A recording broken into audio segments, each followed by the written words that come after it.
worship service and the preaching and the teaching of your word. Nawa, Lord, ay kayo po ang mangusap sa bawat isa sa amin.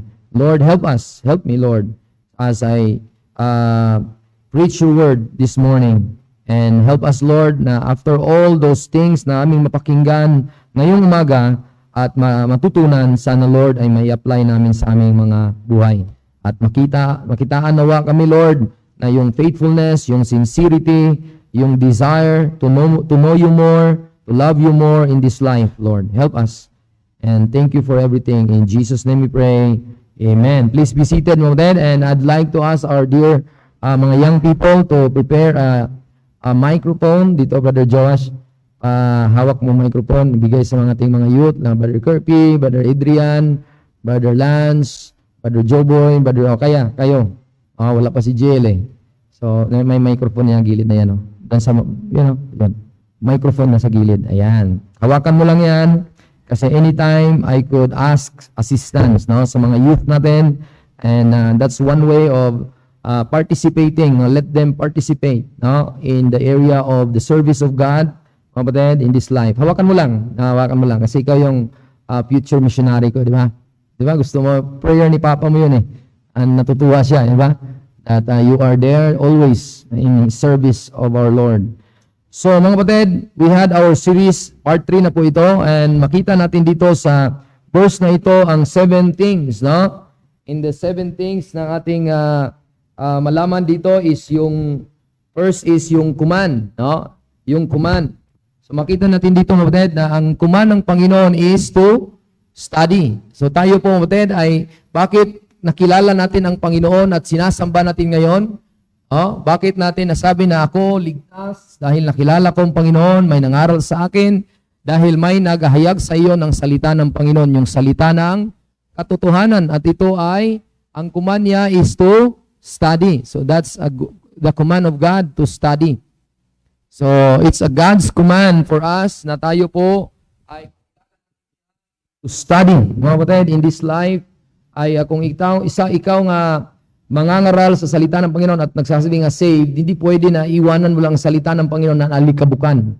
You should have the Word of God always in your heart, no? Either sa app mo man or dito sa notebook. At sabi ko sa inyo nga, meron man kayong notebook, mga kapatid, na binigyan ko kayo, sana ay dala nyo po para masulatan man lang. Para kung meron man kayong pwedeng balik-balikan, you could have a testimony na, thank you Lord, meron pala akong nasulat dito. Amen? So sana mga youth natin ay meron kayong hawak na notes para tayo po ay mabulay-bulayan, mababalikan ang mga bagay-bagay na ito. Kasi sino bang gagamitin ng Panginoon kung tayo ay mawawala ng mga magulang? Yung mga youth natin. Diba, Joboy? Kung mawala na si Papa, wala na. Anong gagawin mo? Amen? So for now, na nasa stage ka pa, na nag-prepare sa buhay mo, na one day, magiging father ka, Kuya Joboy, maging husband ka din, mag-ipon ka. Hindi lang pag-ipon ng pera, mag-ipon ng kaalaman ng physical, academics tawag doon, nag-aral nga kayo, academics yun. Pero kapatid, marami ka ng academics na mga, or anything na you know, what is this, what is that, in the academics area ng secular, but what about God's Word? Amen? What about God's Word? Amen? So very, very important po ito. From all other things sa inyong hinahawakan ngayon. So number 2 of that, it's a personal thing. It's a personal thing. Makita natin dito na it's a personal na ang pag-aaral, no? Kasi the word thyself, thyself. So pag sinabing thyself, it's a personal. So hindi pwede na kanyang mga anak. Hindi pwede parang pagkain, kung iyay kumakain ka, hindi pwede subo lang ng subo. Sinong nagpapasubo, malaki na ngayon. Mahirap yun, nakakahiya yun. So, it is a personal responsibility that all of us who say we are saved, ay dapat tayo din ay mag-aral. Personally, Jaire, ikaw dapat talaga basahin mo. Hindi ka pwedeng magpabasa sa iba. You should go to the Word of God and read God's Word. Amen? Blessed is he that readeth. So, dapat personal responsibility po yan, mga. You cannot eat for someone. They need to eat so that they will survive. Kung hindi ka kakain, samanta, patay ka. Manghina ka. Unless na lang, Mama, Papa, Lolo, magpasubo ako. No, kasi hindi ko na kaya. Pero kung kaya mo naman, then eat with your, pakainin mo sarili mo. Amen? So just like God command us to study, and the responsibility natin ni personal na pakainin natin ang sarili natin so we could. Third, mga kapatid, is to seek God's approval. To seek God's approval. Approve unto God. No? Approve unto God. So, yung ating goal, mga kapatid, ay magpa-approve sa Diyos, hindi magpa-approve sa tao. So, ang goal natin, bakit na nag-aral? Hindi para display na magaling ka or meron kang gustong ipakita sa tao at sabi niya, ito ako. No. The reason why we study God's Word is to seek God's approval. Seek God's approval. So yun lang po, kapatid, wala nang iba. Ang ating goal sa life na ito is because no one can serve God and nag-serve siya na hindi siya piniplease. So ang pag-serve sa Panginoon ay ang goal mo na ma-please ang Panginoon. Paano mo ma-please siya? You should study personally, at after all, ang motivation mo, Lord, sana mga Panginoon, katanggap-tanggap kung anong nasa puso ko, kung ano ang pinanghawakan ko. Amen? So don't study just to please men. Amen? But study to please God. Yun po ang goal natin. Why we worship God here in this tabernacle? Because there is a God. Amen? There is a God. No? Do you believe that there is a God? So ang tanong, anong verse na may Diyos? Genesis 1:1. At anong verse na patungkol kung sino ang Diyos? Ayan, mismo ako, I should remind myself once again. Anong mga verse na mga attributed kung sino siya? God is holy. Ayan. So because of man's frailties, yung kahinaan niya na palaging nakalimot. Kaya wala. Alam ko yung verse, Pastor, pero ngayon ay, anong verse ngayon? Mga ganun-ganun na. So anong verse niyo? God is holy. Kaya diyan magamit ang cellphone. I-search mo, holy, tapos God. Doon matumbok. Tingnan niyo po, sample. Punta kayo sa King James niyo. Pag tingin mo sa King James, ilagay mo lang holy, tapos ilagay mo Lord or God. So diyan mo matumbok mo, Ted, ang search engine mo sa iyong phone, at very helpful po yan. God use it na magiging, ayan. So mapatid, isang verse na holy ang Panginoon ay Leviticus 11:45. For I am the Lord that bringeth you up out of the land of Egypt to be your God. You shall therefore be holy, for I am holy. Leviticus 19:2. Speak unto all the congregation of the children of Israel, and say unto them, Ye shall be holy, for I, the Lord your God, am holy. Yan, mga kapatid. Kung hindi mo gamitin yung salita ng Diyos, hindi mo saliksikin, mga kapatid, hindi mo ma-please siya. How can you please God if you don't know Him? Ulitin ko, paano mo paglingkuran ang ama mo, hindi mo siya kilala? Or teacher mo, na hindi mo kilala kung the way siya, paano siya ma-please? Di ba? Masama ba, student, gusto ko mathematic teacher. Talagang ayaw ko yung science teacher, mahirap kausap. Or something like that, di ba? So, kung hindi mo kilala ang guro mo, paano mo siya ma-please? Amen? Dapat kilalanin mo siya kung paano mo, ito dapat ma-please si sir dito. Behave ako palagi. Di ba? May iba naman na kahit sobrang talagang hindi mo kayang masagot, pero behave ka, okay na sa kanya yon. Di ba? Ganon. So kung paano makilala mo ang Diyos, ganon din mo siya paglingkuran. Amen? God is holy, God is just, God is righteous. So maraming mga verses na kung iyan mismo ay nasa mind mo, nasa heart mo palagi, then He will be pleased. Dahil una, minimeditate mo ang salita niya. Ikaw daw, talagang minamanman mo at kung love letter yan sa Panginoon, Lord, thank you. Talagang nasa heart ko yung word mo. Ma-please talaga siya. Bakit? Walang tao na ginatago niya ang salita ng Panginoon sa puso niya, hindi nababago. Amen? Give me a person who read the Bible seriously, honestly, na walang direksyon sa buhay. Wala po. Amen? Wala ni isa. But give me a person who are there in prison without reading the Bible, without believing God, without knowing who God is. Anong buhay niya? He just pleased himself. Amen? Kaya nagnakaw siya kasi gusto niyang i-please ang sarili niya. Kaya huwag niyong iwan ang inyong mga kutsi na hindi naka-close dahil dito sa Candaba ay merong mga, mga karnap. Mayroon pa rin yun. Nakalock dapat ang motor nyo.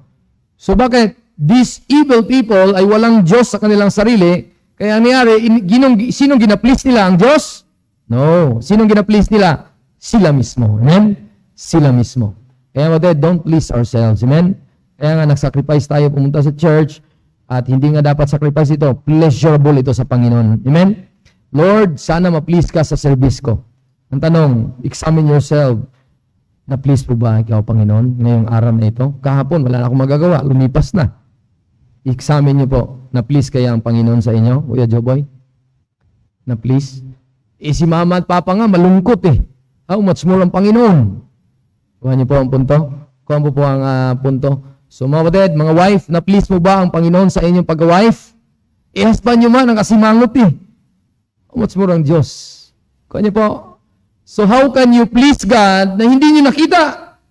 Ipakita niyo muna sa paligid yung nakita. Amen? Kuha niyo po, maging blessing nawa kayo sa inyong wife, sa inyong husband, sa inyong anak, sa inyong magulang. Bakit? Mawalid, diyan mo masusuka talaga na pag sinabi mong faithfulness to God ay nabibless yung paligid mo. Amen? Kasi, Papa, na-please ko ang Panginoon. Sabi ni Papa, please, hindi ka nga nautusan eh. Paano ko? Di ba ko? Kuha mo punto?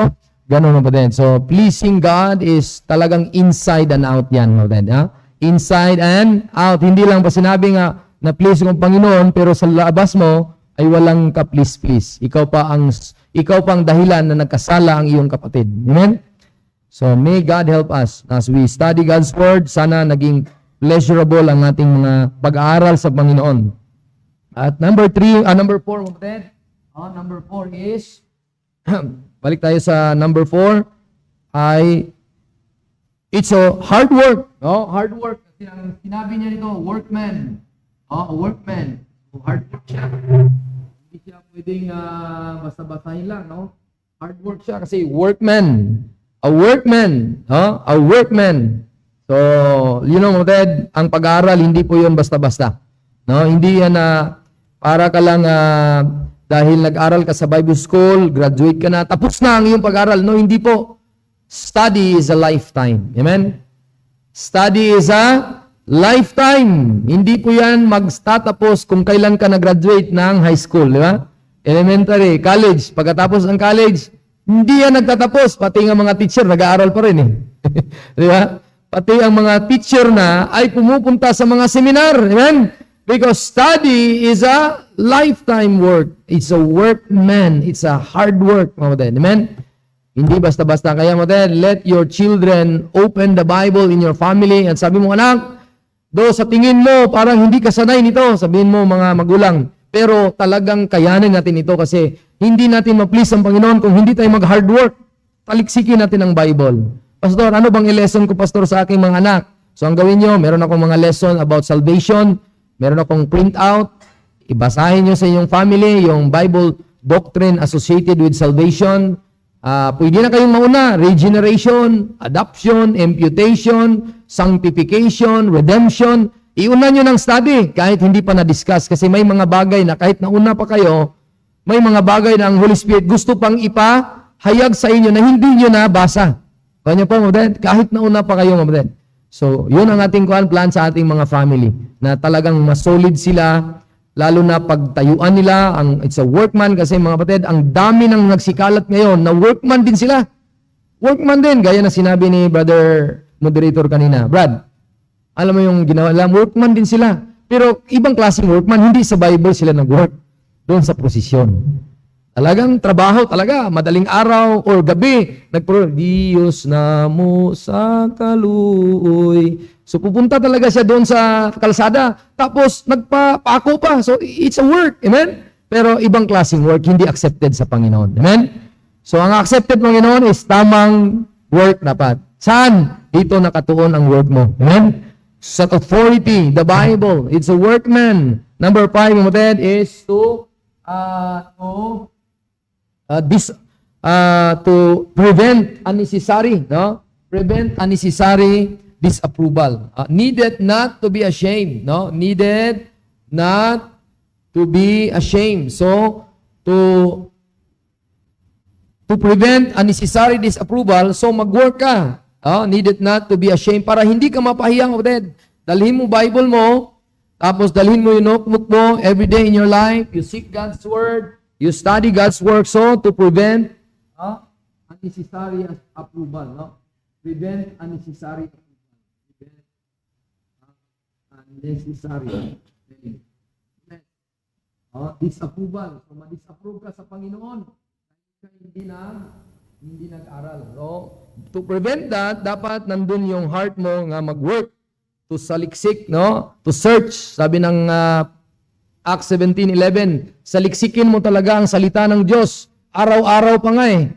Araw-araw. Kung ano bang sinabi ni pastor or napakinggan ko kanina sa mga broadcast, kahit sinong napakinggan mo sa news, sa mga minister, kung sino man yan, i-check mo sa Bible. Baka ikaw ay maggoyo doon sa mga sinasabi na yon. Kasi kung hindi ka workman, hindi mo natumbok kung ano ang sabi ng salita ng Panginoon, yan, masisira lang tayo. Amen? Kaya, let's study God's Word in your home, in a church, at para tayo ay ma-prevent natin ang mga disapproval na yan at mapahiya tayo. No? Mapahiya tayo kung hindi tayo mag-aral ng maayos. Number 6, ano ang move, or method pala, sorry. Method niya is rightly dividing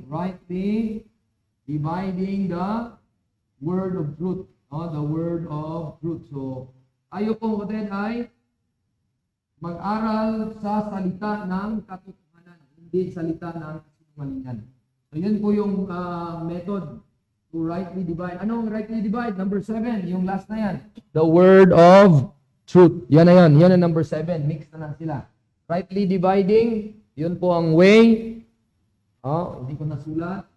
Dividing. Okay, rightly dividing. Tapos, ang kanyang tutumbukin na dapat ihimay-himay is yung salita ng katotohanan. Yun ang itinutumbok ko doon sa Bible study ko kay Brother Jojo, yung police officer. Na tutumbukin natin ang sadyang yun ang sinabi ng salita ng Panginoon, ito ba ay para direkta sa atin o hindi para sa atin? Just like yesterday, our dear brother Iman asked us about who is this person, Pastor? Who is that person? Is he the one na masasabi natin na kapalit ni dapat ni Judas? Di ba, Brad, no? Si Apostle Paul at hindi dapat si Matthias? Basic question lang, kapatid. A basic question. Si most of us ay baka hindi mo alam na namatay na si Judas, Pastor. Nagpatiwarik. Nagpa-suicide or nag-suicide siya. O nagbigti. So, ang nangyari, siya ba si Paul ang kapalit? Pablo na pangalan ay Saul. Siya ba ang kapalit? Sister Joy, siya ba ang kapalit? Si Paul, namatay si Judas eh. Sa tingin mo kapalit siya? Ayan. So, very good. Amen? Sabi ni Joy, hindi si Pastor. Hindi po. Bakit? So, tinatanong natin yung mga abrupt na question kasi i-check ko kung talagang may kuwan kayo, Sister K. Baka sabi si Sister K, tanungin ako ni Pastor, no? So, talagang huwag kayong kukurap kasi tatanungin ko kayo, no? Hindi siya kapalit. Tama si Sister Joy. Bakit po? Dahil si Matthias po ang ipinalit. Hindi dahil si Matthias ang pinalit at ang nag-facilitate yung mga 11 ay hindi na siya accepted. Bakit po? Isinagot ng Bible doon na tingnan nyo po. Yung po, example to para kung ano ang na-benefit ni Brother Iman, ma-benefit nyo din lahat. No? Sabi na Acts chapter 1, verse number 18. No? Sabi niya 18. Okay? Verse number 18. Okay, verse number 18. Now this man purchased a field with a reward of iniquity, falling headlong. So nagpabigti siya. He burst asunder in the midst, and all his bowels gushed out. Grabe ang nangyari kay Judas. And it was known unto all the dwellers at Jerusalem, so much as that the field is called in their proper tongue Akeldama, that is to say, the field of blood. For verse 20, ito po yung kadahilanan, but tayo tumatayo sa pag-aaral natin kasi para to prevent God's disapproval, at ma-please natin siya by handling God's word rightly and properly is we could rightly stand or tama ang ating tayuan dahil ito po ay hindi kalooban ng 11 na apostol para ipalit si Matayas. Kaninong kalooban? Kalooban ng salita ng Diyos. Bakit po? Tumbukin niyo po. Pakibasa po sa verse 20. Yan, si Brother Brother Lance. Bigyan mo nga ng microphone. Brother Lance, pakibasa nga bro. Acts 1 verse 20. Acts chapter 1 verse 20. Okay. Bro, i-monitor mo yung mic ha. Acts 1 verse number 20. Hello? Oh, sige. Acts 1 verse 20. Oh, nasabi? For it is written in the book of Psalms, let his habitation be desolate, and let no man dwell therein, and his bishopric let another take. Yon. So, ang ibig sabihin mo, Ted, ay ang situation ni Judas, wala dapat makatira kung saan siya dapat nakatira dahil talagang betrayer siya, hindi pwedeng tularan, at kung sino man ang dapat papalit ay dapat siyang papalit, no? Kasi dapat may papalit sa kanya. Let another will take the office of the apostle. Ano ang requirement? Verse 21 and 22. Continue si Brother Adrian naman, 21 and 22. Ikaw naman, Brad, Acts 1, 21 and 22. Acts. Nahanap ko yung reference yan sa Book of Psalm. Hello. Acts chapter 1 verse 21 and 22. Wherefore of these men which have companied with us all the time that the Lord Jesus went in and out among us, verse 22, beginning from the baptism of John unto that same day that he was taken up from us, must one be ordained to be a witness with us of his resurrection. Okay, thank you, Brad. Ang verse na yan, Brad, sa kay binasa ni Lance ay Psalm 69 verse 25. So study to show thyself approved unto God. So ang ating tutumbukin ngayon, kung sino ngayon ang tinutukoy sa Psalm 69 verse 25, yun yung Acts 1 verse 20. Connected sila. No? Psalm 69 verse number 25. So siya yun ang prophecy ng psalmist na yan, ang tinutumbok si Judas Iscariot ang tinutukoy. Psalm 69 verse 25, sabi ng Bible, let their habitation be desolate, and let none dwell therein. Yan o. Let no man dwell therein. Let none dwell in their tents. So, ang sabihin doon, noted, yun po ang isa sa verse na tinutukoy ng isang tao na nagbudhi sa ating Panginoon or nagbetray. So, ang requirement sa papalit, yung binasa ni Brother Adrian, wherefore of these men which have companied with us all the time that the Lord Jesus went in and out among us. So, kasama nila. So, kung sino man ito, yun na yung si Matayas. Hindi pwede na hindi kasama natin nung dito pa si Jesus Christ sa atin before He was taken out sa clouds, sa heaven. Verse 22, saan dapat siya nabaptizan? Beginning from the baptism of John. Unto that the same day that He was taken up from us, one must be ordained to be a witness with us of His resurrection. So, ang point of the matter is, lahat po tayo, mga kapatid, ay subject sa Bible at paniwalaan natin na ang Biblia ay totoo at siyang authority. Kaya ipinalit dahil nakapasa po ang isang tao na ito na si Matayas. Verse number 23, and they appointed two. Joseph called Barsabas, who was surnamed Justus and Matayas. Pero mahirap, dalawa kasi sila. Nahirapan sila. Kaya, Brad, hindi ito na-discuss natin, Brother Eman. Hindi ako pwede, sabi ni Peter, na magpili at dahil paborito ko si Matayas na lang. Hindi pwede. Dapat ang Diyos ang masunod. Amen? Ang Diyos ang masunod. Kaya, casting lots is biblical, actually. Alam niyo kung kuhan tayo ng isang bagay na hindi natin kayang madesisyonan, pwede natin i-cast lots. Biblical yun. Even now, Pastor Ben is the one who introduce, ini-orient niya ako yan, idea na ganyan. Hindi mo kayang desisyonan ang bagay, ikaslats mo. Kuha ka ng isang papel, tapos piliin mo lang kung sinong mabunot sa Panginoon na yon. Amen? Sa Panginoon na yon. Men will gather paper of names, but the getting of the names is the Lord who choose. Amen? Is the Lord who choose. Amen? So wag mong ganyan ang iyong kuan ha, mapangasawa. Ano? Ikaslats mo. Piliin ko, dami ko, pastor. Si Miss ganyan, sister ganyan. Ilagay ko sa battle. Lord, ito na. Kung sino na ito. Father Tim. Parang hindi ito number 1 sana ko. Pero ito mabunot ko eh. Diba? So wag mga kapatid. Amen? Wag. Hindi, ibang usapan ito. Ibang usapan yung pag-asawa, ibang usapan dito. Amen?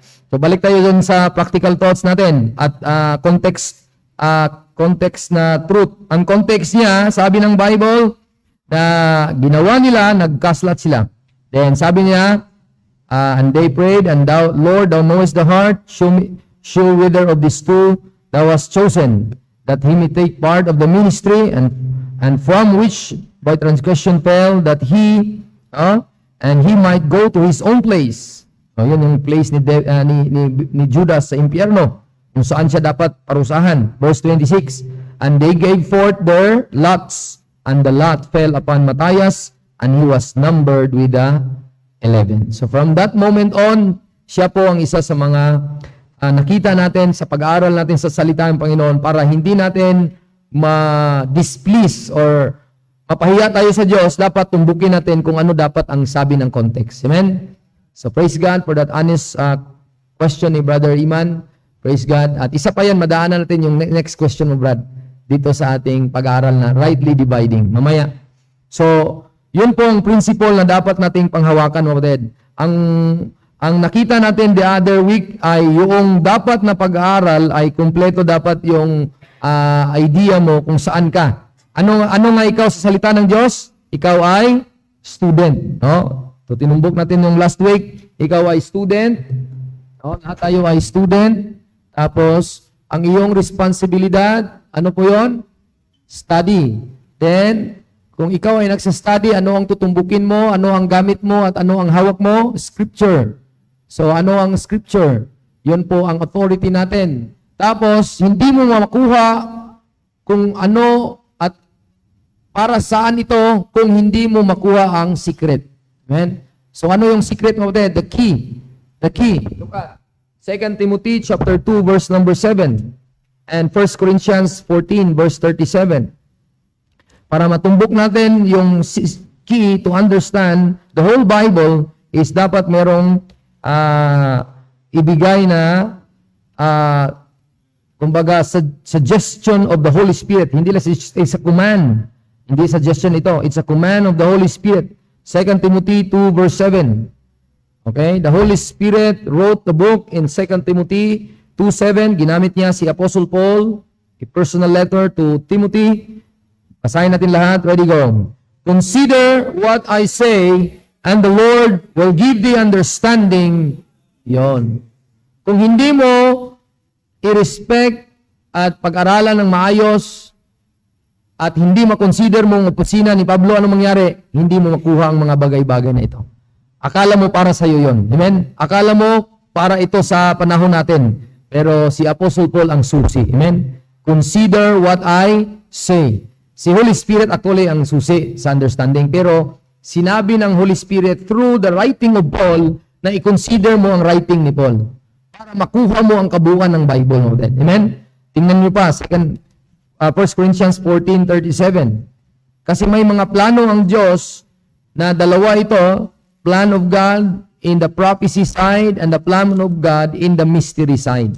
So mayroong plano ang Panginoon na para sa atin, sabi ni Paul sa kanyang sulat, the Holy Spirit preserve a verse in 1 Corinthians 14:37 through the writing of Apostle Paul, verse 37, anong sabi niya? If any man think himself to be a prophet or spiritual, let him acknowledge that the things that I write unto you are the commandments of the Lord. So, kung si Moses ay ikinuman niya ang mga Israelites through the laws na binigay ng Panginoon sa Mount Sinai at sabi niya, this is the laws of God. This is the commandments of God for you, the nation of Israel. Tayo, kapatid, ay hindi po nation ng Israel. Amen? Nor replacement tayo ng nation. Dahil na hindi nila natanggap ang hari nila, tayo ang replacement, ang Gentile, hindi po. Amen? Because in the Bible, para makuha natin ang plano ng Diyos, alamin natin ang three kinds of people. 1 Corinthians 10:31 or 32 pala, sorry. 1 Corinthians 10:32. Para matumbok natin yung secret, ma-come to understanding tayo, dapat alamin natin yung secret na yon.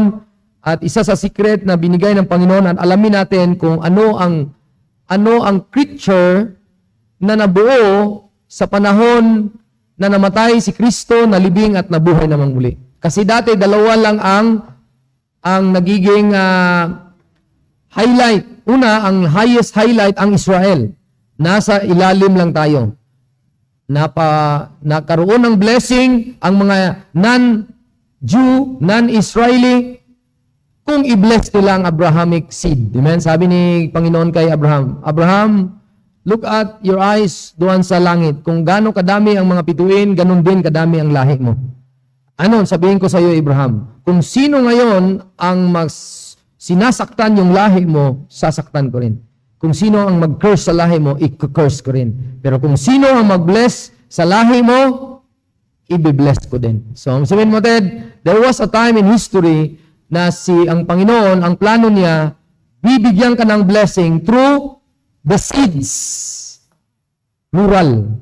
Kuha niyo, tumbukin niyo, plural, singular to, Duboy. What makes a word plural?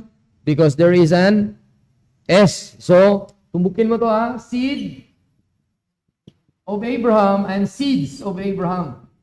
Okay? Ang seeds of Abraham, yun yung nation. Ang representation yun, nation. Okay? There was a time in history of mankind na ikaw makakuha ka ng blessing sa Diyos kung dadaan ka sa nation ng Israel. Amen? Rahab, a harlot, a Gentile woman from Jericho. At tinago niya ang isang mga espiya. At sabi niya, alam namin na kayo ay may Diyos. At natatakot kami sa Diyos nyo. Alam ko na magraransa kayo sa amin at kami mamamatay talaga. Sana po, meron akong pabor na ginawa. Ang inyong espiya na pumunta dito at itinago ko, hindi namatay. Sana po buhayin niyo ako. Kanya po? So, na-bless si Rahab.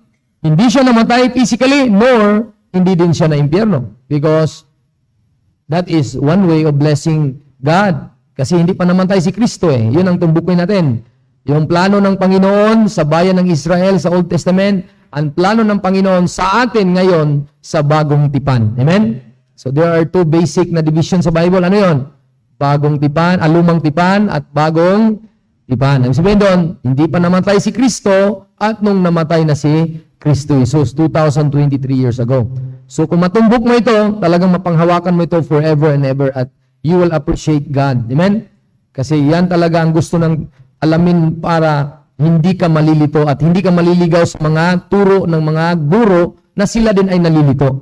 Binubulwag sila ng dyablo. Kaya mapatid, kung tayo man ay nasa katotohanan, talagang panghawakan natin ito, sweet ito na ulit-ulitin uli. Amen? Sweet po ito. Mapatid. So, there was a time in history na tayo po ay, kung tayo man nananahan sa panahon ng lumang tipan, mabless tayo through the seeds ng Panginoon na which is called the nation of Israel. Pero ngayon mga kapatid, nung namatay na si Kristo, paano natin matumbok ang understanding? I-consider natin ang mga sinusulat ni Paul. Tingnan niyo po sa Galatians. Hindi na po seeds na plural, kundi singular na po. Doon tayo ang blessing matumbok at makuha natin ito sa isang tao na, isang person pala, isang person, Diyos na nagkatawang tao nga si Jesus Christ. No? Galatians chapter 4. Galatians chapter 3, not number 4, but 3 mga kapatid. No? So, yung word na seed na kinuha ng Panginoon sa 16. Okay? 16. Now to Abraham and his seed were promises made. He saith not unto his seeds as of many, but as of one, unto thy seed, which is...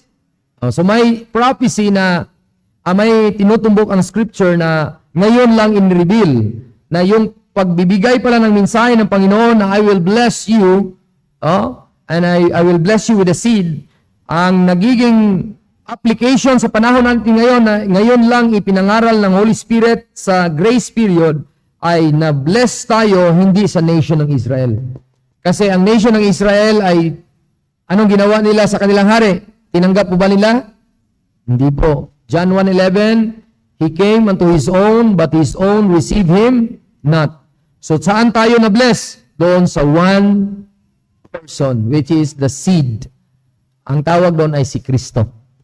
Amen? Doon ang source ng blessing natin. Tingnan niyo po, Ephesians chapter 1, verse number 3. Ephesians chapter 1, verse number 3.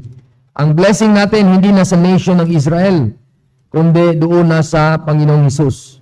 Bless with all, sabi ng Bible, Blessed be the God and Father of our Lord Jesus Christ, who hath blessed us with all spiritual blessings and in heavenly places in Christ. So hindi na po sa nation ng Israel. Pero kapatid, paano mo i-bless ang nation ng Israel? Preach them the gospel. Amen? I am not ashamed of the gospel of Christ, for it is the power of God unto salvation to everyone that believeth, to the Jew first, and also to the Greek. Kasi maraming kumalat ngayon na even Baptist pastors, na to the Jew first. Alam mo to the Jew first? Kayatin ko kayo, inviting ko kayo, bigyan niyo akong pera. I will go to the Israel. At para pangaralan lang sila ng gospel, kasi to the Jew first nga. Ako hindi pupunta sa Hudyo. Wala akong problema doon kung ano ang motive niya. Kung tama naman, preach siya sa gospel. Pero ang system, alam mo yung system? Ang system is, kanya po, ganon. Dahil doon, maraming mga naghikayat pupunta sa mga conference. Mission tayo kasi kung i-bless natin si Abraham, i-bless din tayo. Ayun, mali na, hindi na right division. Hindi na ito, amen? Hindi na natumbok, amen? Kanya po? Kasi ang seeds na yan, hindi na yan naging daluyan ng pagpapala. Amen? Saan na nagdaluyan ng pagpapala? To one person. Amen? To one person. Sino? Christ. To one person, Christ. Hindi na po ang nation ng Israel ang daluyan ng pagpapala. Amen? Pero daluyan pala ng sakit sa ulo minsan dahil ang Facebook na founded by a Jew, na si Mark, ay minsan maraming nagugulo na buhay dahil sa Facebook, diba? Kung hindi nadala ng maayos. Kasi ang mga Hudyo, mautak talaga. Spielberg, one of the brilliant director of movie, Steven Spielberg is a Jew. Diba? Steven, diba? Jew po yun. Ano pa? Ang daming mga pigaten company worldwide, mga Hudyo ang mayari. At the biggest scammer daw doon sa Angeles, Pampanga, ay Hudyo ang mayari. May nakita na, kumbaga, something like that. At na-raid. Nung na-raid, yun. Talagang kagulo dahil mautak sila. An only nation present, sabang nakaupo tayo na may protector sa kanilang country, Hudyo pa rin. Dome of the Rock. Dome of the Rock. Iron Dome, sorry. Iron Dome, yun lang. Ang country ng Pilipinas, hindi pwede malagyan Iron Dome. Luzon, Visayas, Mindanao. Ilang milyon ang budget noon, di ba? Pero ito lang ang country na sobrang grabe, galing sa mga mag-isip ng invention, di ba? Kuha niyo mo? Pero there will come a time na sila'y papaluin ng Panginoon. Kailan? Tribulation period. Amen? So there is a time in history in mankind na si Paul ang nagbibigay ng revelation by the help of the Holy Spirit na tayo po ng mga hintil, hindi po na yun na-bless sa nation, galing na nation of Israel, but to a one person which is the Lord Jesus Christ. Kaya tumbukin natin bisitahan natin yung 1 Corinthians 10:32. Kaya kung tayo po ay rightly dividing the word of truth, ay ma-understand po natin ang sabi ng scripture, bakit niya sinabi ito? Bakit niya sinabi yan? Dahil na-instructan tayo ng Bible, na study natin, i-rightly divide natin, i-arrange natin kung anong gusto ng Holy Spirit, yan ang kalooban ng Diyos. 32 sa 1 Corinthians 10, give none offense, neither to the Jews, nor to the Gentiles, nor to the church of God. So, 3 areas of group of people after Christ died. Ulitin ko po. 3 areas of group of people after Christ died. They are represented physically, the Jews, mga Israeli ngayon. They are also represented mga non-Jewish people and the Church of God. So, tatlo, Brad. Tatlo, para makuha niyo po ang secret na ito. Alamin niyo po yung group of people na ito. So, para matumbok mo yung secret, merong group of people na plan ng Panginoon, this time of age of grace is yung Hudyo, yung Hintil, at saka yung Church of God. So, tayo po itong Church of God na nagsasabing we receive that salvation freely by believing. Tayo po inilagay niya sa katawan ng Panginoon. Amen? Tayo po inilagay sa katawan ng Panginoon. At ano na ngayon ang kalagayan natin? Nung nilagay niya tayo doon sa katawan niya, which is the body of Christ, the Church of God, the Church of the living God, the pillar and the ground of truth. Ang nangyari na sa atin nung nilagay niya tayo doon, Galatians chapter 6, ito na yung standing natin. Okay?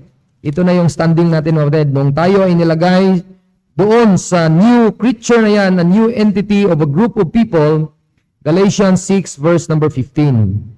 Sabi ng Bible, for in Christ Jesus, neither circumcision availeth anything, nor uncircumcision, but a new. Yan. So, hindi na po tayo tinawag na dahil tayo ay sikat na hintil, no? Hindi. Ang dapat na nag-angat sa atin, ang nakita sa atin is yung new creation, new creature. Sino yon? Si Kristo. Amen? Yun po, new creature na po tayo at hindi na po tayo tinawag na hintil sa loob. Ephesians 2:11 to 13. Ephesians 2:11 to 13. Hindi na po tayo tinawag na ganyan, kundi tayo na po ay ito na po. Verse number 11, ito na muna. Alalahanin mo natin kung anong past natin. Wherefore remember that ye being in time past Gentiles in the flesh. So kung ikaw hindi pa saved, talagang identify ka nga hintil. Ang lahi mo, ang manner mo hintil. Yung pag-iisip mo, kung anong pag-iisip ng mundo, a Gentile world, ganun din pag-iisip mo. Pero mga kapatid, kung ikaw ay naligtas, hindi dapat present mo ito. Dapat past lang iyon. Past situation mo yon na ikaw ay Gentile in the flesh, who are called uncircumcision by that which is called the circumcision in the flesh made by hands. Verse 12. Basahin natin lahat. That at that time you were without Christ, being aliens from the commonwealth of Israel, and strangers from the covenants of promise, having no hope, and without God in the world. So yun yung situation natin. Ito na ngayon kung ano tayo sa Church of God, sa loob ng katawan ni Kristo. Verse 13, go. But now in Christ Jesus, ye who sometimes were far off, are made nigh by the blood of Christ. So, kayo po malayo dati, kayo ay inilapit. Bigyan ko kayo ng context. Mga kapatid, baka ay kayo ay mag-apply at pupunta dito at mag-preach. Kayo dati ay talagang manginginom, malayo sa Panginoon, malayo sa Diyos, walang salita ng Panginoon, hindi talaga nag-amamahal sa Panginoon, wala talaga sa isip sa Panginoon, at kayo nalapit na. At kayo nga, nagsabi, nasa church na kayo, or something like that. Second application lang yun. Amen? Ang dapat nyo, mga men, ang first application is ganito. Ito yung tamang context, verse number 14 and 15. Ito dapat ang inyo dapat munang i-discuss kung kayo ay may pribilehiyo na pupunta sa pulpito. This is your pastor teaching you the right context. Verse 14. For he is our peace, who had made both one, had broken down the middle wall of partition between us. Sino yung us doon? Yung Jew and Gentile. Yun ang ibig sabihin doon. Merong gitna ito. Ayaw ni Pedro na pumayag sana na pupunta kay Cornelio dahil it is not lawful for a Jew to keep company to those who are Gentile. Matthew 10, kanong sinabi ni Kristo kay Apostle mga 12, go not into the way of the Gentiles, and into the Samaritan enter ye not. Huwag kayong pupunta sa mga bahay ng hintil. To the Jew first lang, because salvation is of the Jews. Dapat unahin yung mga Hudyo. Kaya mga kapatid, natumbok natin ang tamang context. Sinabi ng Ephesians 2 verse 13, na dati malayo ang isa't isa, Dati malayo ang isa't isa. Ito yung context mga kapatid, no? Ngayon, ipinagbuklod at inilapit sila sa katawan ni Kristo. Kaya, yun yung unang tumbukin nyo na.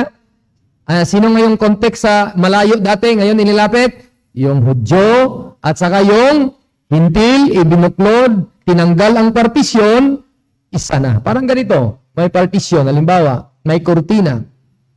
Pagkatapos nung siya ay tinanggal, yun ang illustration, lahat tayo naka-access na. Kaya po, ganun ang context. Verse 15, dagdagan pa ng context. Having abolished in his flesh the enmity, even the law of commandments contained in ordinances, for to make of himself one human, so making peace. So, hindi na po magkaalitan ang Hintil at Hudyo sa loob ng katawan ni Kristo. Verse number 16. And that he might reconcile both unto God in one body by the cross. Verse, and having slain the enmity thereby. Kasi merong enmity sila, gaya kay David. Ikaw, uncircumcised na Palestine. Dapat ka mapugutan ng ulo, di ba? Kaaway Hudyo versus Palestine, di ba? Oh, ganun ang alitan nila. Pero tayo mga kapatid, hindi pwede makipag-away sa Hudyo at Hudyo hindi makipag-away sa atin. Dapat may peace in Christ. Amen? Yun. They are made both one. Verse number 17, and came and preached peace to you which were afar off. Tayo, malayo talaga tayo sa Panginoon dahil ang commandment binigay ng Panginoon sa Hudyo. Ang mga Hudyo, mga Hintil, talagang walang Diyos. Ang layo niya natin talaga sa Panginoon. Yun ang practical application. And to them which were nigh, sino yung were nigh? Mga Hudyo. Sila dati na malayo, nailapit sa Panginoon tayo, sa katawan ni Kristo. Silang malapit, nalagay din sila kay Kristo. Amen?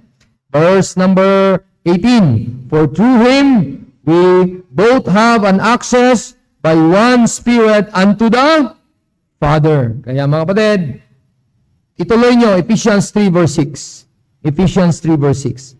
So ito na yon ang tinutumbo, sinasabi ng Holy Spirit sa atin through the writing of Apostle Paul. Sabi niya that the Gentiles should be fellow heirs and of the same body and partakers of His promise in Christ by the gospel. So tayo po nalagay sa Paano?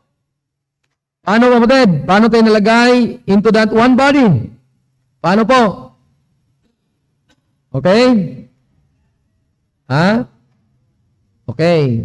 Bigyan ko kayo ng answer, ha? Okay. Bigyan ko kayo ng answer para makorek ang bawat isa. Kasi pag sinabi mong, Pastor, malagay ang isang tao sa katawan ni Kristo sa Church of God by the gospel. So ingat po sa pagsagot. In that context, yes. Kasi ang sinasabi ng context ay Gentile. Ulitin ko ha, slow. Lagyan nyo sa inyong mind, sa notes. Pag in that context, makita nyo po, panghawakan nyo na may preaching of the gospel. Okay, may preaching of the gospel. Pero sino talaga ang naglagay para ilagay siya sa Church of God? Hindi yung gospel. Okay? The Spirit of God. Bakit? Kung yan, sabihin mo na, Pastor, dahil sa gospel, Pastor, na ilagay siya sa same body, naging fellow heir siya, at naging partaker siya ng mga promise in Christ, ang mangyari sa iyo dyan, mga kapatid, mid-acts. Bakit? Kung wala si Apostle Paul dumating nag-preach ng gospel, hindi siya malagay sa body. Ulitin ko. Kung magsabi ka na dahil sa gospel, sa message, ang tao na palagay sa Church of God, nalagay sa new creature, ay dangerous po na standing dahil yun po ang katayuan ng mid-acts. Okay? So ano dapat ang doctrine, na tamang doctrine, para pagbulbulayan natin, ang tamang doctrine, pala malagay ka sa katawan ni Kristo, ang Spirit of God ang naglagay. Regardless kung ano ang message na dadala ng preacher, basta ang Holy Ghost, nung dumating na siya sa Acts chapter 2, nag-start na siya na maglagay kung sino ang nakinig sa mensahe. Kung Hudyo siya, anong mensahe ng Hudyo? Christ is the King pa rin. Okay? Sa Acts period, ha? Acts period. Okay? Sa Acts period ang tinutukoy ko.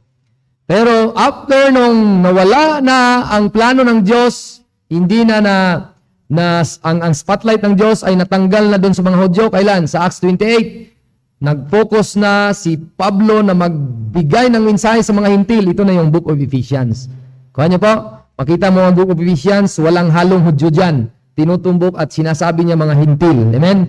Dahil napangaralan kayo ng biyaya ng Panginoon, kayo ay naligtas at kayo ay nalagay doon sa katawan ni Kristo. Pero sa Book of Acts, which is one of our lesson, one of these days, pag matapos ito, tatag-aralan natin ang Book of Acts. Ang ibig sabihin ng Book of Acts ay transition period.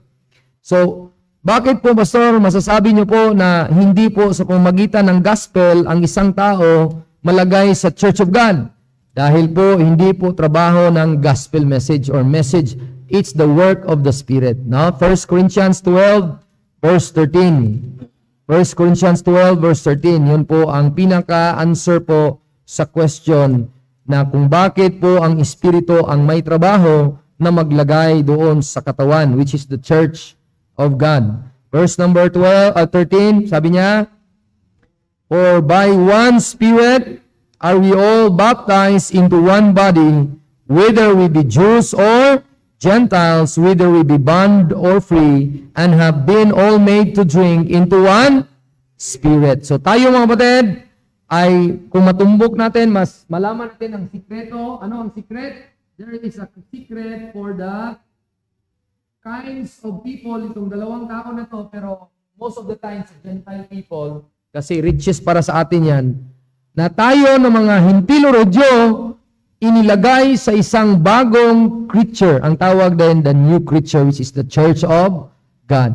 Transition period, ang kanilang mensahe na alam lang nila ay mensahe ng depende kung sino ang preacher. Example, si Cornelio, tingnan niyo po, Acts chapter 10. Hindi naman po si Pablo nagpangaral pa ni Cornelio ng death, burial, and resurrection. So kung mapag-aralan natin ng maayos by rightly dividing kung ano ang sinasabi ng Acts chapter 10, leave it as it is, yun po.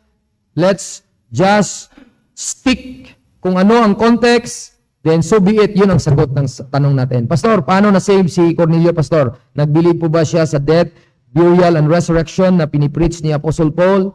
Ang sagot ko sa iyo, sister or brother, ang preacher po na nag-preach kay Cornelio ay hindi si Apostle Paul.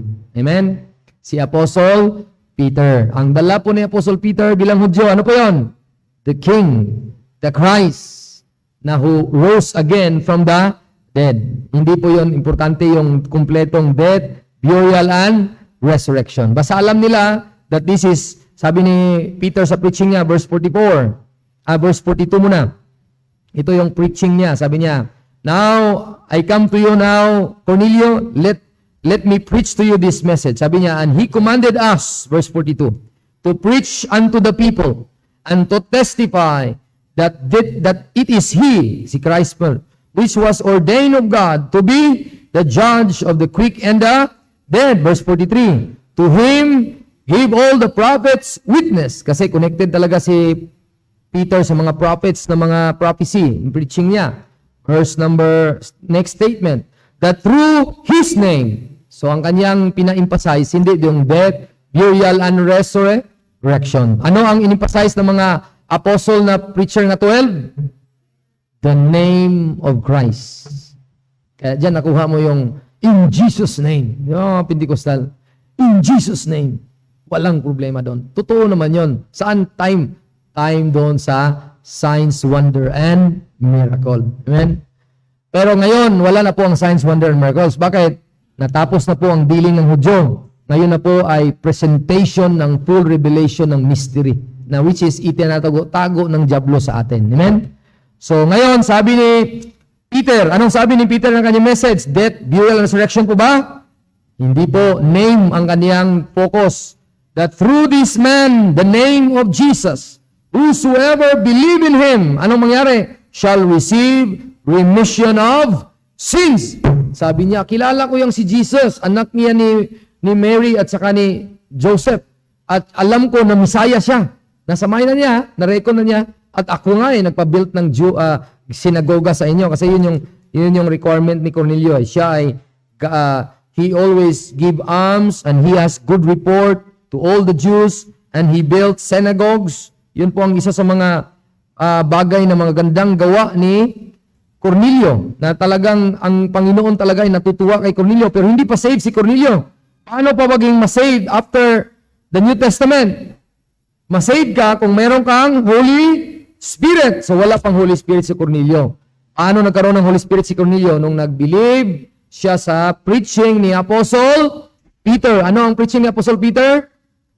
Believe on the name. Then after believing, verse 44, while Peter is preaching, he spake these words, the Holy Ghost fell on them that heard the word, and many of the circumcision which believed were astonished, and many as came to Peter, so because that of the Gentiles also was poured out the gift of the Holy Ghost. So, mga kapatid, para hindi kayo malilito, saan na ba si pastor? Parang napunta na sa Metro Manila, nasa Baliwag pa kami, pastor. Hindi pa kami sa Inlex. Balik ka, pastor. Balik tayo ulit. Okay? Ang palitan ng Panginoon, kaya nasamba natin ang Panginoon ngayon kasi may instruction siya. Amen? Ano ang instruction ng Panginoon? Pag-aralan ang itong salita, at dapat personal na ikaw mag-aral, at dapat wala kang ibang dapat na motivation sa puso mo, Lord, sana approve ako sa iyo. Amen? At kung approve ako sa inyo, Panginoon, talagang tinatrabaho mo yun. Amen? Tinatrabaho mo yun. At kung tinatrabaho mo yun, binubuklat mo yung Bible mo, meron kang mga bagay na dapat mong panghawakan na yan, hard work mo yan, mga para hindi ka mapahiya. Mga papa, mga mama, tanongin yung mga anak nyo, anak, anong natutunan mo sa preaching ni Pastor Randy? Abay, hindi ko alam papa, mama. Ang gulo eh. Something like that, no? So kaya ulitin ko, baka ma-accuse ako na parang pati anak ko, pastor, nalilito. O, di ba? So mga papa, mga mama, tumbukin nyo ang discussion natin, part 3 ng right division. Ang right division, kinuha natin yung principle sa 2 Timothy 2:15. Okay? Ito po ang will of God in our time para ma-please natin ang Panginoon as we handle the Word of God. Amen? Okay? Na mapag-aralan na maayos. Pag mapag-aralan na yan, of course, babasahin mo yan. Hindi pwede mag-aral na hindi binabasa. At kung binabasa mo sa inyong pamamahay, at ang iyong goal, Lord, sana ma-please ka habang kami ay nagpa-family devotion, nag-aaral sa aming family with our children, sana ma-please ka dito, Panginoon. Ma-please talaga siya kung hard work yan at tama ang mode at method nito. Amen? Unahin mo muna kung ano ang tamang application. Yun po natin, you obey the will of God and the Spirit of God. Kung ano ang tamang context, gaya na sinabi ko sa Ephesians 2 kanina, tumbukin mo muna. Ipaalam mo muna sa inyong mga anak at kausap mo na ito po ang context, yun po ang sinasabi. Pero sa second context, ito yon. Pwede nating i-apply practically. Parang bring you all the tithes into the storehouse, that there be meat in mine house, and prove you now herewith, saith the Lord, if I will not open you the windows of heaven and pour you out a blessing, that there will be enough room to receive it. Will a man rob God? Yes, you have robbed me in tithes and offering. So tumbukin mo, anak, sino ang kinakausap? Kaya niyo po, para ma-please ang Panginoon, sabihin mo muna ang tamang context. Amen? Sino ang kinakausap, anak, or my wife? Ang kinakausap, hindi ikaw. The nation of Israel. They will be cursed with a curse. Kasi ang lahat ng mga tanim nila, walang ulan. Walang ulang ipadala pag sila ay hindi talaga nagbibigay ng ikapo. Anak, batas ito. Hindi ito panahon sa biyaya. Wife, or sino pang tinuturuan mo? Si father, sila ang nagtuturo, mga mother. So, paano natin matutunan ito? Hindi naman tayo ang sinasabihan. Ito ang matutunan natin, anak. Ang Panginoon ay talagang nagre-remind. Amen? God is a God of reminder. Na mga tao na sila po ay akala nila hindi sila walang mga miserable na buhay na mangyari sa kanila dahil hindi sila nagbibigay, nagnakaw pa sila, talagang ma-curse sila. So, law system pa sila. Kung hindi gagawin, may kaparusahan.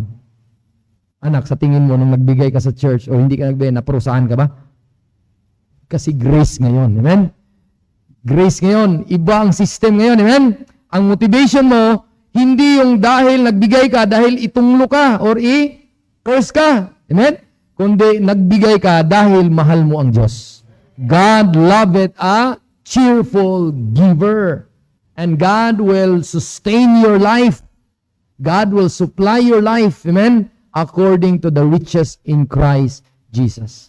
So kung ano yung motivation, pwede ka mag-start doon, pero tama ang context, i-practical mo lang din.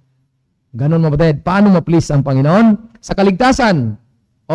Sa kaligtasan mapatid. Dati, mga anak or kahit sino makausap mo, there was a time sa history ng tao na di ka pwedeng tuo lang or paniwala lang. Maniwala ako na mag-alay ako ng kambing. Okay na ang aking kasalanan. Hindi pwede yun. Dapat dalhin mo talaga yung kambing. Amen? At tama na walang blemish, walang putol na daliri. Di ba? Kuha niyo po punto? Ganon. So, tumukin niyo po. Then, i-relay nyo na sa panahon natin ngayon. So, ganon kaganda po, mabatid, ang instruction ng Panginoon. Lalo mo pa siyang ma-worship, lalo mo pa siyang ma-serve, lalo mo pa siyang ma-appreciate at pag-aralan lalo. Bakit? Yun ang design niya eh. Amen? Yun ang design niya sa panahon natin. Nga, ayusin natin na ilagay natin sa tamang lugar, the proper placement of the truth. Kasi yun, ang word na truth na yan ay hindi yan sa atin. Word of God yan. Word of truth sa Kanya yan. Kaya kung sino ang sinasabihan, yun ang dapat ang matumbok ang tamang context or malagay sa tamang context. Kaya, balik tayo. Tayo ay estudyante, responsibilidad ang pag-aaral. Ang ating pinagpag-aralan ay the King James Bible, the authority. At ang ating, para maintindihan natin ang kabuuan, may secret ang Panginoon na ang naging key ay si writing Apostle Paul, makuha na natin ang kabuuan ng Bible. Sabi niya, consider lang ang sinasabi ko. Makuha mo na ang mga bagay-bagay. You can have that understanding in all things. The prophecy and the mystery. Kasi kung wala siya nagsasabi, hindi mo ma-differentiate ang prophecy. No? Kung hindi mo matukoy kung ano ang mga mystery fruits, hindi mo matukoy ang prophecy. Kanya ko din, hindi mo ma-differentiate. Kaya sabi ng 1 Corinthians 14:37 kanina, lahat ng sinabi ni Paul, commandment sa Diyos. Amen? Commandment galing sa Diyos. At yung sinabi ng Panginoon sa atin na commandment, sundin natin. Amen? Saan tayo nilagay? Ano ang command ng Panginoon ngayon? Saan tayo nilagay? Hindi na tayo hintil na tao. Amen? Ano na tayo? Bagong creature na tayo. Ipakita sa mundo na bago ka na. Amen? Ipailaw na bago ka na. Amen? Hindi para maligtas, kundi dahil may ilaw ka na sa loob. Huwag mo lang takpan. Amen? You're a new creature. Walk as the children of light, not as a Gentile walk. Yun po ang maging kuan nun. So, saan ang source ng blessing ngayon? Hindi na po sa nation ng Israel, kundi sa isang person, which is Jesus Christ. So, na-bless po ang Gentile and Jew sa panahon natin ngayon. Saan? In one seed, which is the Lord Jesus Christ. So, praise God. No? Ang ating goal, mabatid, ay this series, mabatid, ay hindi natin agad-agad matapos kasi long series po siya, rightly dividing. Pero ang aking goal sa bawat morning ay yun, an afternoon, person of Christ naman. So ang ating topic, mabatid, pag morning, it's all about bibliology, the Word of God. Then sa afternoon, the person of Christ. No? Actually, hindi naman subject si Kristo eh. Siya talaga dapat ang center ng every preaching. Amen? Every truth. And Wednesday service natin is yung tawag doon? Ano nga yung series natin sa Wednesday? Kalimutan nyo din ah. walang nag-notes? Tinitest ko kayo. Ha? Sister Mercy, ayan, nag-notes yan eh. Para i-test ko kung... Sige po. Sabihin mo, sister. Okay, Sunday afternoon yan. Okay, sa Wednesday po. Ayan, tingnan natin yung notebook na nagamit talaga ng mga sister natin. Ano po ang nasulat nyo diyan? Yon. So, ang aking in-announce kanina, mag-send ako ng PDF file sa mga fathers and mothers at mga nangunguna sa tahanan, kayo na mag-devotion sa inyong family. Ang magiging kuan nyo, anak, ito yung maging pag-aralan natin. Kahit si pastor ay yan ang ipipreach niya, may mga bagay pa na kahit na pag-asapan natin ngayon, baka may mga bagay marinig tayo doon. Okay? So, habang kayo po ay nasa bahay, kumbaga nagtulungan tayo. Niyo po? Kasi ang kaaway kasi, ayaw niya tayong lalago. Amen? Paano tayo lalago kung sa Sunday morning lang tayo kakain, amen? At mapag-aralan ang mga bagay-bagay na ito, amen? So, kaya nga spiritually public tayo dahil ang mga tahanan ay may mga representative na namimuna. Sino yon? Of course, yung ama or husband. Then, next in line yung mama or yung mother. So, mga parents, I'll give you that PDF file and I think lahat tayo mga men, meron na siyang Workman's Treasure Handbook. Nandoon yung lahat. Okay? So, you could have a series and you could try to sabihin nyo sa akin, Pastor, halimbawa, ito yung family na ito, number 1, 2, or 3, ito yung series nyo sa inyong devotion sa family. Kami din na family na namin at kasama kong family, mag-aaral din natin. Para kung yun ang napag-aralan nyo sa family nyo, tapos may representative, group of families, Brother August, Brother Rolly, and Brother Parker. Ito yung topic nyo, Brad, sa inyong family palagi na devotion, regeneration, or redemption. So anytime, pwede ako mag-ask, Brad, wala ako ngayon, pwede bang yung pinag-aralan mo sa family mo, yun ang i-preach mo. Okay niyo po, then? So, at least, yung aking pagiging tayong lahat na nag-protect sa flock, tayong lahat, hindi ako lang, lahat ng mga fathers dito, lalo pang pinaigting ang spirituality sa inyong pamamahay. Saan ba nagsimula ang tamang asal? Tamang manner? Hindi sa church. Saan po? Sa bahay. Okay? Tamang manner, good manners and right conduct, hindi po nagsisimula sa church, amen? Or sa public market, or sa SM, or Pure Gold. Saan po? Sa bahay. Amen? Kuya Joboy, sa bahay. Amen? Sabi ko, boy, kung ginagawa mo yan dito, nakaharap ko, how much more sa labas? Jaire. Kaya niyo po, mga kaya mga anak, huwag niyo ipahiya ang inyong mga magulang. Amen? Yan ba yung anak mo ni Brother Parker? Saludo ako. Mana na kay Papa. So, something like that. Amen? So, praise the Lord lang lahat. Amen? Praise the Lord lang lahat. So, ganun mga kapatid, no? May my life be a blessing sa inyong lahat, and may each and every one of us be a blessing to the body of Christ. Kasi ang ating responsibility is to feed the people of God. And it's not me, the minister alone, but it's you, fathers, it's you, husband, are responsible to feed to the soul kung sino ang ibinigay sa iyo. No? Sino bang ibinigay sa iyo? Ang iyong wife, ang iyong anak, or kung sino man nakasama mo. Bakit mga kapatid? Mananagot ka sa Panginoong Hesus. Ano bang ginawa mo sa asawa mo? Ano bang ginawa sa mga ganito, ganyan? So, mga fathers, let's pray na magiging kagamit-gamit ang ating buhay sa Panginoon, and this afternoon ay maging blessing nawa tayo sa Panginoon. And let us pray, dedicate our lives this morning as Sister Joy. Maganda na mag-pray kami na ikaw din ay i-minister nyo kami. Amen. Let's pray to God. Lord, thank you.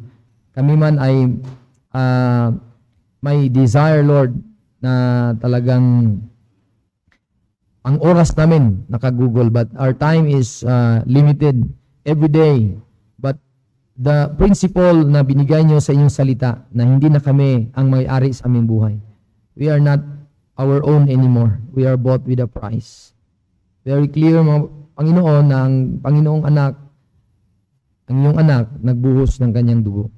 Ang blessing, ang fountain ng blessing galing sa kanya. Salamat na for the past ministers in this local church, started from the pastor na willing siyang mag-stand sa truth. Na he gave up all that friendship, kung meron man, just to cling to the truth of the Word of God. At though minsan may comment, maraming nag-comment sa kanya na hindi ito magandang desisyon yung ginawa ni Pastor Efren. But I'm praising you, Lord, na you preserve this local church, and the man stood for the truth. Nagpatuloy hanggang nandun na siya sa glory.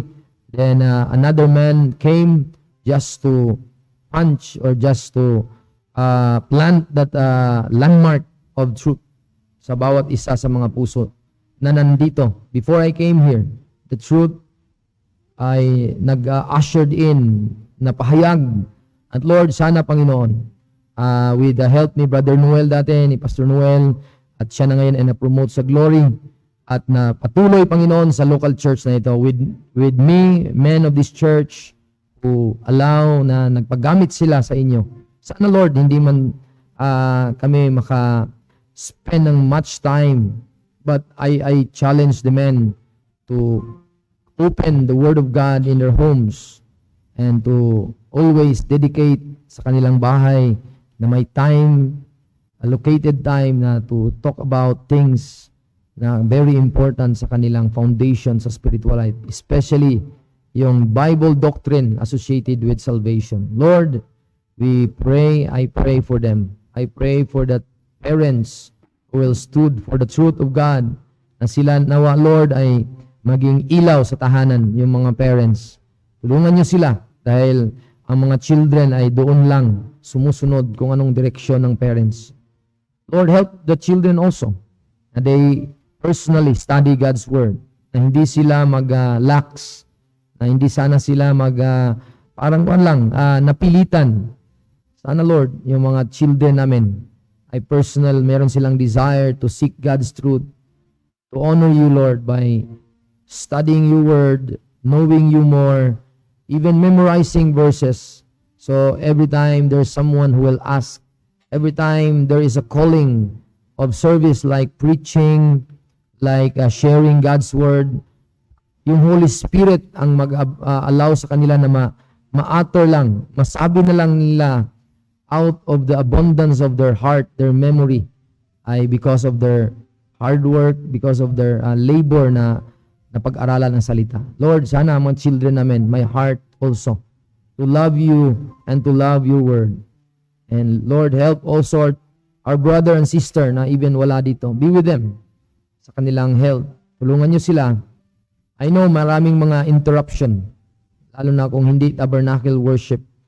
Yung distance na malayo, internet will disturb them, the people around them, na hindi sila makafocus na makapakinig. I know, Lord, the limitation, but praying for them. Sana, Lord, na nakakuha din sila, nakapulot sila ng aral. Lalo pa nilang masamba kayo, mapag-aralan, mapasalamatan. Lord, thank you. And those who are still struggling to understand your word, especially about salvation, Lord, sana tulungan niyo sila, i-direct niyo sila sa tamang truth na para sa kanila at nalawa maintindihan at manalig sila doon. And be with us, Lord, sa aming afternoon service, sa aming pag-usapan ng mga men. Be with us, strengthen us, Lord, and give us wisdom in every direction naming local church, because this church ay inyo po ito, hindi sa amin, hindi po to sa akin. I'm just here to do the work na binigay niyo sa akin. Help me, Lord, help the men, help the parents, the children, all of us. And I commit to you this morning everything, Lord, na nangyari. Sana nag-glorify kayo in everything. In Jesus' name we pray. Amen. Let's all stand, and while singing, and my birthday ba this week, mga kapatid? Wala naman, no? Happy anniversary, wala din. Oh. So let's sing that about the Word of God, about longing to know Him more. I want to know more about my Jesus. I want to know more about my Lord. Sa Maroon hymnal mo din, I want to know more. I want to know more about my Jesus. I want to know more about my Lord. Page number 6. Page number 6, mga kapatid. I want to know more about my Savior. I want to know more about my Lord. So, well, okay, while this song ay makanta or maawit natin, hiling ko po, Brother August, ilagay po ang offering natin. May God bless the things nating i-offer sa Panginoon, so it would be a help for the ministry na ipagkaloob ng Panginoon sa atin. Amen? For the furtherance of the gospel. First verse in Maroon Hymnal, page number 6. I want to know more about my Lord. First stanza now, go. While traveling through this world of sorrow, I'm on my way to glory land. I'll not turn back for some tomorrow. my trials here, I'll understand. I want to know more about my Jesus. I want to know more about my Lord. I want to know more about that mansion I'm gonna receive as my reward. I want to know more about that homeland. I mean to go there someday, somehow. And after I reach that heavenly city, I mean to know more than I know now. I'm glad I know the blessed Savior. Do you know Jesus? For through His blood He set me free. Though rough the road, I shall not waver. For some glad day His face I'll see. I want to know more about my Jesus. I want to know more about my Lord. I want to know more about that homeland mansion I meant to go in as my reward. I want to know more about that homeland. I mean to go there someday, somehow. And after I reach that heavenly city, I mean to know more than I know now. Last verse, He promised when His soul ascended, I'm coming back. The Lord did say, upon His promise you've depended. On wings of love you will soar away. I want to know more about my Jesus. I want to know more about my Lord.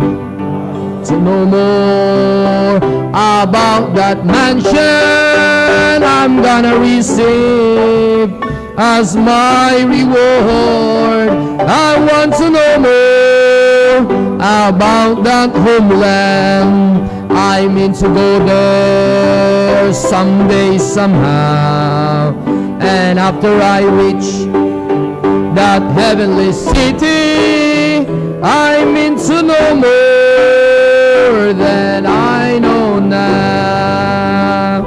Brother Rolly, please close us sa word ng prayer, mo dad. Dahil, ito po. Okay, let us pray. Dakilang Diyos,